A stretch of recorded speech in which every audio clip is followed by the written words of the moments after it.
Okay, Rabbi Sai, the Mishnah yesterday was dealing with burial sites, ancient burial sites.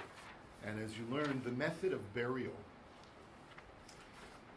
is that you would either construct a cave or take a pre-existing cave and make kuchin, which I don't know if we call them catacombs, maybe that's the right term.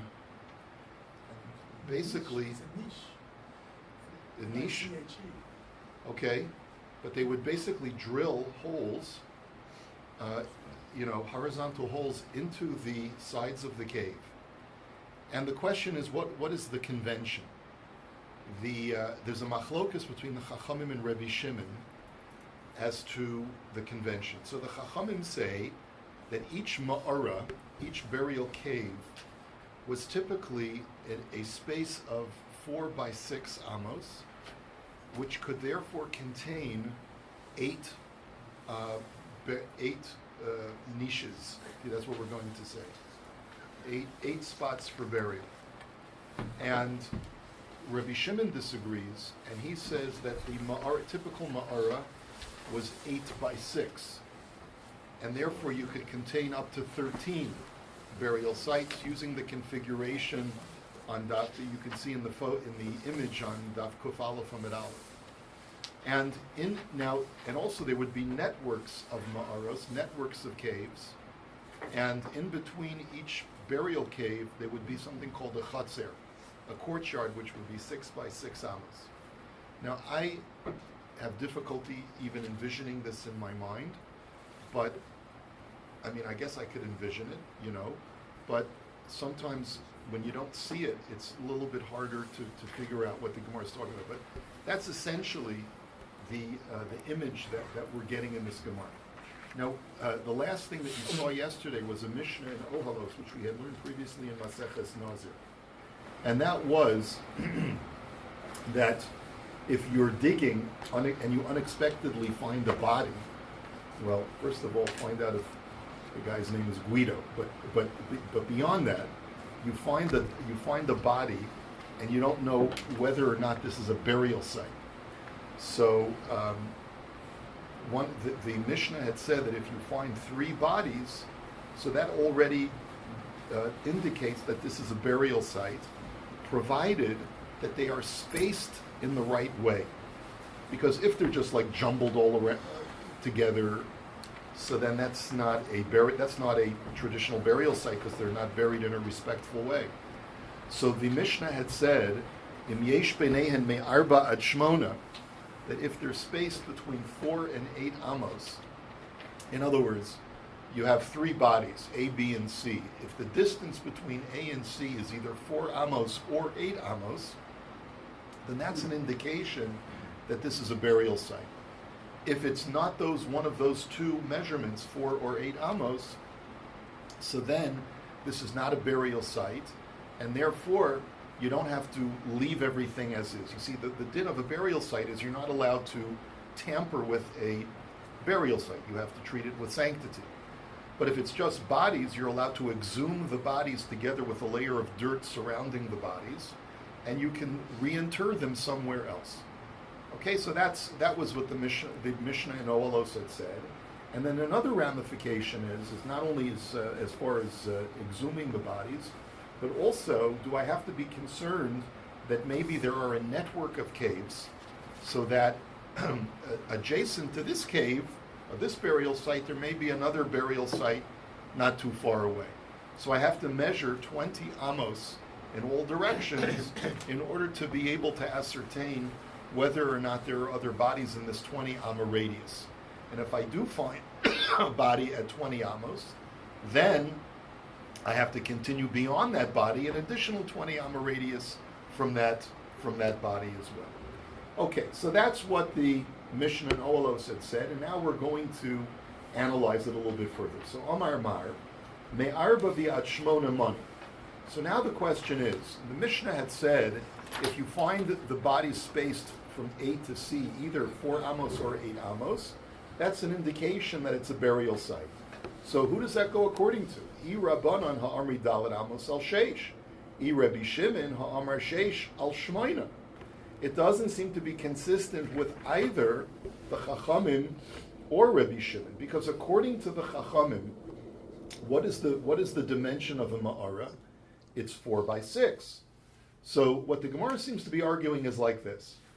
4 amos makes sense according to the Chachamim, because if there's 4 amma distance between one body and the other, that means those are the bodies that are buried at the back, where the width is only 4 amos, and that's why the space between them is 4 amos. However, if you're going to go like the Chachamim, then the maximum distance between body A and body C would have to be 6 amos, because the dimensions of the cave are 4 by 6, not 4 by 8. So that's the reason why it doesn't make sense according to the Chachamim. It doesn't make sense according to Reb Shimon either, because he says the dimensions of a cave are 6 by 8.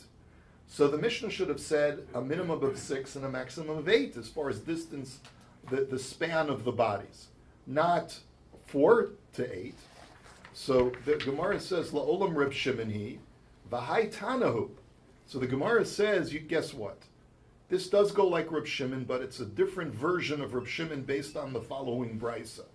The Tanya, mitzvah ritzufin ve'in beinehen midalet amos v'adches, yesh lahen tefusa ve'in lahen shchunas kvaras. And here the brisa says something, it's an idea that we've seen a little bit before in agriculture, but here we're saying it as far as corpses as well. Let's say you find a whole grouping of bodies, but they're more densely packed than the normal scenario of 3 bodies adjacent to each other. Let's say you have, instead of just 3 bodies, you find 5 bodies, and they're within between 4 and 8 amos distance as far as the A to E. So the distance between A and E is either 4 amos or 8 amos. So this brisa uses explicitly 4 to 8 amos. The question, though, is the fact that they're densely packed in, 5 bodies instead of what we would normally expect, which would be the standard 3 or 4 bodies, does that indicate that this is not a burial site because they've not been buried respectfully? Or is it nonetheless a burial site? So the Tanakama holds this is not a burial site, because if it were a burial site, they would not be so densely packed. It's almost like a mass grave instead of being a respectful burial site. But Rabbi Shimon ben Yehuda Omer Mishum Reb Shimon Roen Esa'im Tzayim Ki'ilu Einon V'Hashar Mitzdarfin Midalet V'Adches. And Reb Shimon disagrees, and he says, no, if it's more dense, if there's 5 bodies instead of what I would normally expect, 4 or 3 bodies, so then, as long as at least there's either 4 amos or 8 amos in the entire span, this is a valid burial site. What do you do with the extra bodies? You imagine as if they're non-existent, and therefore you create your own density based upon the fact that at least if you would imagine that extra body or extra couple of bodies not there, you would have the requisite density and span. So the Gemara now says, okay, so now we know this goes according to Reb Shimon. Reb Shimon holds that it's, in our Mishnah, he holds that it's 8 by 6, but in this brisa he holds that it's 8 by 4. And that's why the measurements of 4 or 8 amos make sense now according to Reb Shimon. But wait a minute, says the Gemara. B'mayu kimta Reb Shimon ema seifa. But then wait a minute. Take a look at the next part of that Mishnah in Ohalos. Bode kemenu lahalan esrim ama. Money. I Reb Shimon esrim v'tartin havyan. I rabbanan tamani srei havyan. Now the question that I have is, says the Gemara, is that this Mishnah Ohalos says that once you've established that 3 bodies constitute a burial site, you have to be concerned that maybe there's an adjacent cave because there's a network of burial caves here. So therefore you have to measure a radius of 20 amos in all directions. Now that number 20 doesn't make sense, because according to Reb Shimon, if you go back to your diagram on the previous page, according to Reb Shimon, remember, what are their dimensions? Each cave has a length of 8 amos, and the caves are connected by a chatzer that is how many amos long? 6 amos. 8 plus 8 plus 6 is how much? 22. So according to Reb Shimon, you'd have to check a radius of 22 amos to check for bodies, not a radius of 20. And if this is going, if this part of the Mishnah is going like the Chachamim, let's say you're going to argue that we're shifting in the middle and say we're going like the Chachamim on this line as far as 20, Well, then look at the diagram according to the Chachamim. The length of a cave is 6. Sorry, the length of a cave. Right, the length of a cave is 6, and the length of the chutzner is also 6. So 6 plus 6 plus 6 is 18. So why would you have to check a radius of 20? You don't have to check a radius of 18. So the number 20 is too big for the Chachamim and is too small for Reb Shimon. So the Gemara answers La'olam Rabbanon hi uchegon debadak ba'al chazona. So the Gemara answers, and this is a machlokus between Tosfos and the Rashbam, how to understand it. I'm going to explain it as far as how I understand the Rashbam. I'm not sure if I'm correct or not. But basically, when you want to check a radius, you have to be concerned that maybe the bodies are at a diagonal instead of at a right angle. That, in other words, if you just imagine a right angle triangle, right? How do I know whether the next burial cave is exactly a straight line from the bodies over here are a straight line to the bodies over there? Maybe the body that I found was all the way at one corner of the burial cave, and the other body that I find over here is at the other corner of the other burial cave. And so I have to use a hypotenuse. And if I have to use a hypotenuse, so then it's going to be longer than the standard 18. It'll be closer to 20. Now, Tosfos argues that it's not really 20, it's a little bit less than 20. But the point is that once you check, in other words, once you measure a 6 by, according to the Chachamim, it's 6 by 4, right? So if you take the hypotenuse of an area of 6 by 4, that hypotenuse is 7 point something. It's longer than 6. And therefore measuring that, and then going from there and measuring the body, so that's why it comes out to 20. But the Gemara says, but wait a minute. Umidahaba al chasona, hanami ba al chasona, esra v'tarti havyan. So the Gemara says, but wait a minute.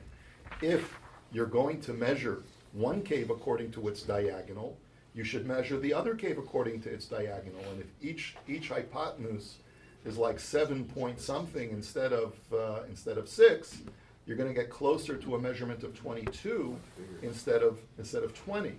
So the Gemara's answer is Chada ba'al chasona amrinon trei ba'al chason lo amrin. So the Gemara's answer is that if you're going to be machmir to measure the first cave on a diagonal using the hypotenuse, you don't have to be machmir to check the other cave according to the hypotenuse. We're not going to be machmir so weit to be choshesh that maybe both of them are at a diagonal and I'm not checking carefully. So as long as you do one hypotenuse instead of the straight edge, you're okay. Rav Shisha berei de Ravidi Omar laolam Rav Shimon hi v'hacha b'mayaskinon b'nifli u'midaha b'nifli hanami b'nifli. I'm sorry, I read it wrong.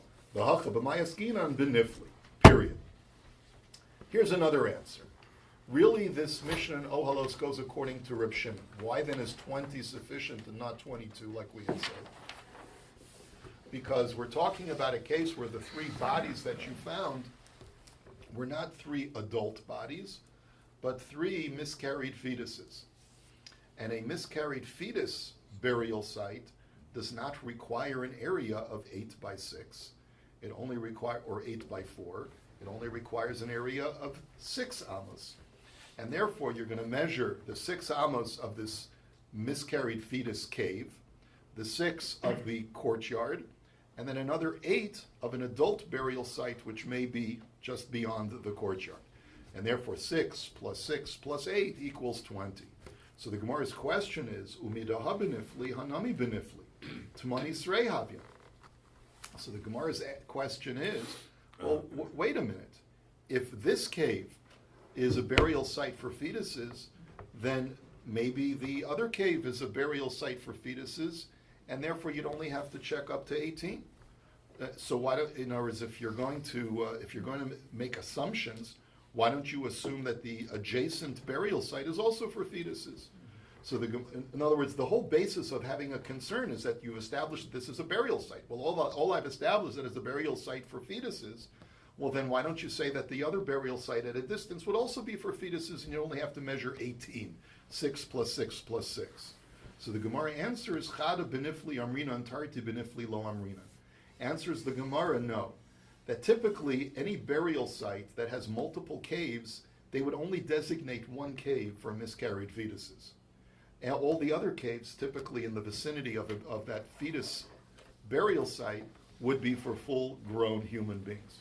And that's why I have to be concerned that even though I found 3 fetuses here, there may be at a very close distance another burial site for adults. Now, that concludes our mathematical discussion. I'm not sure if I've got it right with that diagonal issue. I think there's another way of looking at it, but I'm going to leave that up to you.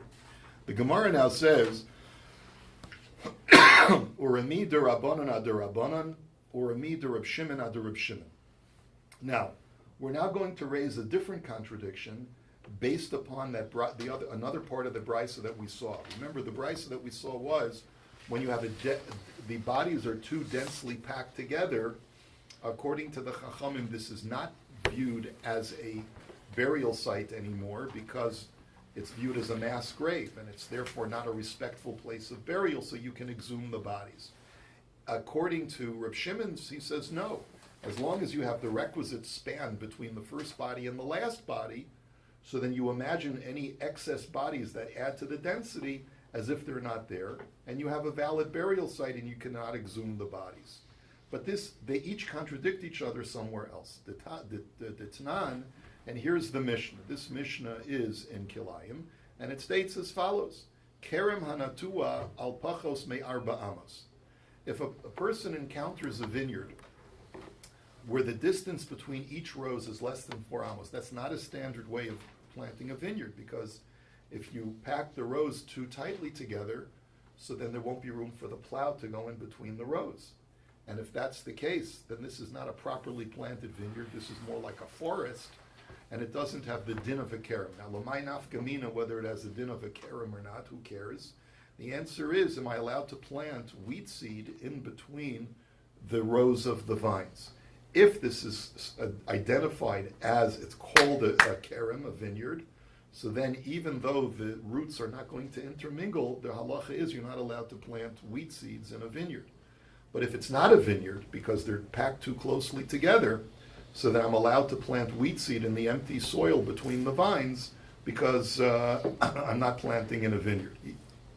So, in this situation, you have a machlokas between Reb Shimon and the Chachamim. Reb Shimon Omer, Eino Kerem. Reb Shimon says this is not a valid vineyard because they're too densely packed together and it's not planted properly. And B'Chachamim Omrim Hareza Kerem. V'roen esayim tzayim ki'ilu einan. And Reb Shimon says, no, I hold that this is a valid kerem. What about the fact that the rows are too densely planted? You imagine that the middle rows, every other row, as if it's not there, and then you can achieve the proper density, and therefore it has the din of a kerem. Now here, it's just the opposite. Kasha de Rabbanan ad Rabbanan, v'kasha de Reb Shimon ad Reb Shimon.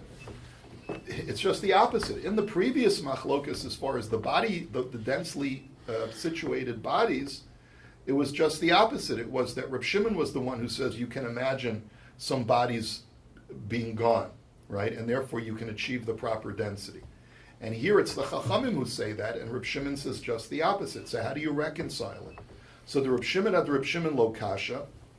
So I'll tell you why Reb Shimon is not contradicting himself. Because hacha zimnin lo nati inshi adaita li aker, hacha zimnin demisram alei bein hashmashus umikri umanchile. Reb Shimon will tell you that there's an inherent difference between corpses and vines. You know, what is the difference between the two as far as putting them in the ground? A vine, you're not going to plant vines with excess density and expect that to be a vineyard. Because when you plant a vineyard, there's no reason to plant it only temporarily and then later to uproot it. But with corpses, it is possible that what happened in this situation where I find all of these densely packed corpses is that originally it was a burial site where the density, there was appropriate space between the bodies. And a guy came with a corpse that he needed to bury, and he couldn't make it all the way to get to a proper burial site. So he deposited it over here where he knew there were other bodies buried with the intention of coming to retrieve the body later. Right? And that happens a lot in the old world, where you have to bury someone right away with the intention of coming to disinter the body and then to reinter it somewhere else later. So that's what could have happened here, and that's why Reb Shimon says it's altogether possible that this is a kosher burial site, even though there are too many bodies here. Because that's feasible that that's what happened. But that's not feasible to say that that happens with a vineyard. And the Rabbanan Nami lo kasha, hacha kibin deminavel lo mikri kever. Hasa meimer omar, heimi naya du shapir shapir du lo shapir li havi litzivi. And the Chachamim take the exact opposite approach. Their approach is that no, when it comes to determining whether something is a burial site, you look at the bodies that are here now. No one is going to be so disrespectful as to pack bodies in and to mix them all together. That's not a respectful way of burying bodies, and therefore it's clear that this is not a burial site. But when it comes to inanimate vines, it's altogether possible that a farmer would say, listen, I have limited space, let me pack in as many vines as I can. Whatever grows, great, and whatever doesn't grow, I'll just use the vines as firewood, you know? And so that might have been his rationale as to why he was packing them in so tightly, because really he did mean for it to be a vineyard, and he figured, I'll grow extra stuff there, and that's why the Chachamim over here by the vineyard say, you imagine the excess vines as if they're not there to achieve the proper density. Hadron Allah hamoicher peros, and now let's go on to the next Mishnah. Ha'omer lechaveiro, beis kor afrani mocher lecha. If a person tells his friend, I'm hereby selling you, these are the terms of the deal, I'm hereby selling you a piece of arable land. You know what that word arable means? Arable. I think it's arable. That's what someone told me. That I learned a new word this morning. Arable means that it's used for planting. It's plantable. Right. It's a plant. I'm selling you, and it's a base core, which is 30 saws. In other words, typically the yield of this acre. So let's call it base core for argument's sake is like an acre, right? An acre of property.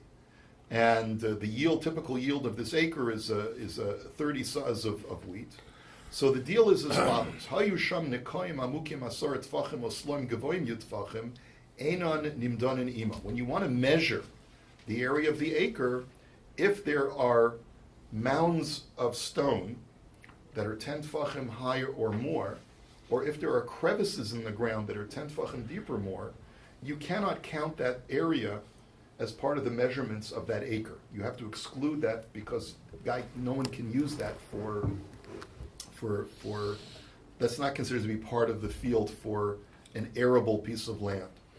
Now, v'im amar lo kibes kor afar afilu hayusham nekama mukim yoser me asar tfachim oslam gevam yoser me asar tfachim harei l'nim donin ima. Let's say, bless you, let's say you added the letter chaf. You said ki base core afar. What you're basically saying is you're sort of squinting when you say the acre. I'm saying it's basically like the Rashbam says, it's an acre of land as is, without any kind of exclusions for non-plantable areas. So therefore, you just have to measure the acre, square it off, and then that's considered to be a legal sale. The Gemara now says, Tanan Hasan. Now let's take a look at a Mishnah. This Mishnah is it must be in Kilayim. It says, Hamakdish Sadehu. It's Erchin. Sorry, you're right. It's Erchin. Okay.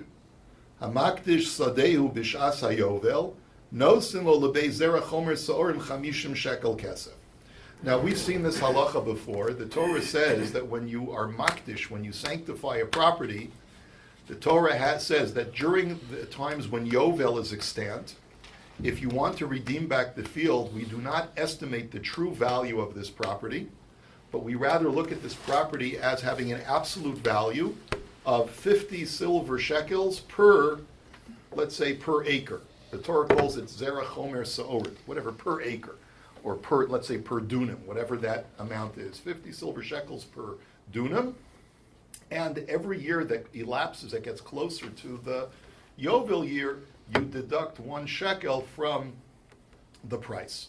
Okay? So that's the way you redeem the property, so it doesn't matter whether it's prime real estate in Tel Aviv, or whether it's somewhere out in the Negev, it all has the same redemption price of 50 shekels per dunam.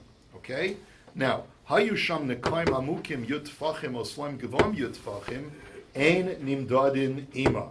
Pachos mikan nimdadin ima.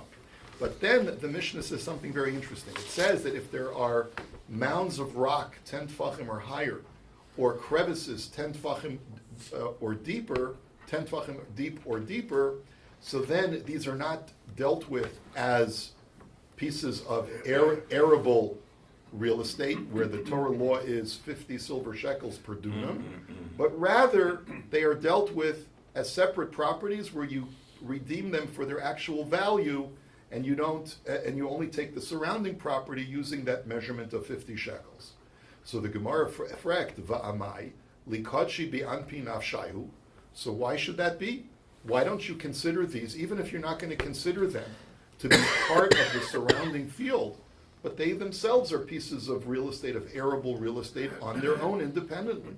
So why don't you apply to say, take that small strip of land that's a crevice and say that that's a separate piece of arable real estate, and whatever its size is, you use the ratio of 50 shekels per dunam for its redemption value. Maybe you'll tell me that since it doesn't have the requisite acreage, you don't apply that law. But the Gemara says, "V'hatanya sadeh matamolomar lefi shenemer zera chomer saorim b'chamishim shekel kesef ein li elo shehikdish be'inyan hazeh minayin l'rabos lesech v'chatzi lesech sa'a v'chatzi sa'a." There's a change in the girsa. Tarkav v'chatzi tarkav, etc., etc. How do you know? Says the Brisa, that even if you sanctify a very tiny strip of land, you still apply the law of 50 shekel per dunam, right? So Tamulomar sadeh mikol makom. That's why the Torah says it's a field. No matter what size the field, it's a field. So our question therefore is, I grant you that if it's deeper than 10 tfachim, it's a separate piece of property, but at least still you should apply the law of 50 shekels and use it for that separate piece, strip of land. The Gemara answers, Amar Rav Ukva bar Chama hacha ben akoyim aleim mayim askinan delav b'nei zriya ninu.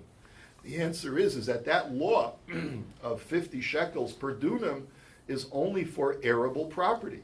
But the crevice that we're dealing with in the ground cannot be used for planting. Why? Because it's filled with water. And therefore it's more like a little pond than anything else. Dika nami dikatani dumya desloyim shmamina. And it's even inferred from the language, because the language says that it's comparable to this mound of stone that's 10 tfachim high above the ground. A mound of stone that's 10 tfachim high is not plantable, because it's stone, you can't plant on rock. And therefore, if we're comparing that to the crevice in the ground, that also is not plantable, and that is the conclusive proof. We'll hold it here for today. We'll continue the Shakla V'Tarya tomorrow. Yes, Rabbi Chanani ben